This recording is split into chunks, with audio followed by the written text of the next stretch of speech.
জানো তো, বিয়ের পরে আমার শ্বশুর মশাইয়ের আমার প্রতি একটা গভীর কমপ্লেন ছিল। সেটা কিন্তু আমার মাকেও জানিয়েছিল। কি কমপ্লেন ছিল সেটা তো তোমরা ভিডিও দেখলে বুঝতেই পারবে। হ্যালো এভরিওয়ান, কেমন আছো তোমরা? আমি সকাল সকাল এক কাপ গ্রিন টি নিয়ে চলে এসেছি তোমাদের সাথে ব্লগ শেয়ার করতে। হয়তো ভাবছো যে তুমি কি সকাল সকাল প্রত্যেকদিন গ্রিন টি খাও? না না, সেসব কোনো ব্যাপার নেই। যখন ইচ্ছা করে তখনই একটু খেয়ে নেই। আর আজকে সকালবেলা টিভি খুলতেই দেখছি খবর চ্যানেলটা স্টার্ট হয়ে গেছে, তো সেটাই একটু দেখছিলাম। তার সাথে দেখো ভুতু কিন্তু সকাল সকাল পাইচারি দিচ্ছে গোটা ঘরে। এবারে তোমাদের বলি আমার শ্বশুর মশাইয়ের কি কমপ্লেন ছিল।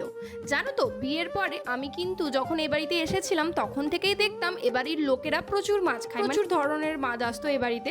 আর আমি আমার বাড়িতে যখন থাকতাম আমার বাড়িতে কিন্তু বেশিরভাগ সময় কাটাপোনা মাছই আসতো। আমি কিন্তু বিয়ের আগে কাটাপোনা মাছ ছাড়া তেমন একটা মাছ খেতামও না।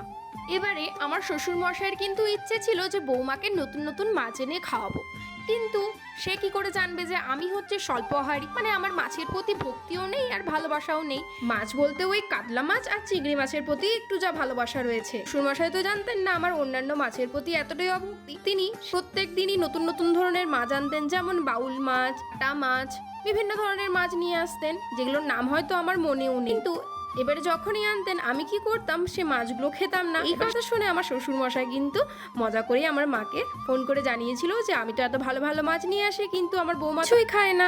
তাহলে আমি কার জন্যই বা এত ভালো ভালো মাছ নিয়ে আসবো? না মানে এবারে তোমরাই বলো, এমন ধরনের যদি কমপ্লেন থাকে তাহলে না হেসে কি আর থাকা যায়?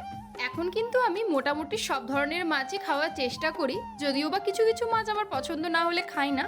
অনেকটা হলে মাছের গল্প। এবারে তোমাদের বলি আজ আমাদের বাড়িতে কি কি রান্না হচ্ছে। সকালবেলায় মুড়ির সাথে খাওয়ার জন্য আমি প্রথমেই কিন্তু পেঁয়াজ দিয়ে আর বাঁধাকপি দিয়ে পেঁয়াজি বানিয়ে রেখেছি। এবারে কিন্তু আমি দুপুরে রান্না বান্নার জোগাড় করছি। আজকে সকালবেলা আমাদের বাড়ির সামনে একজন মাছ বিক্রেতা এসেছিলেন, তার কাছ থেকেই কিন্তু আজকে বাটা মাছ নেওয়া হয়েছে।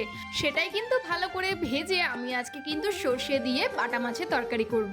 আর রান্না হয়েছে চিংড়ি মাছ দিয়ে আলু দিয়ে একটা তরকারি, আর তার সাথে রয়েছে সমস্ত সবজি দিয়ে একটা চচ্চড়ি। ভিডিওটা যদি ভালো লাগে অবশ্যই ফলো করে পেস্ট্রির পাশে থাকুন।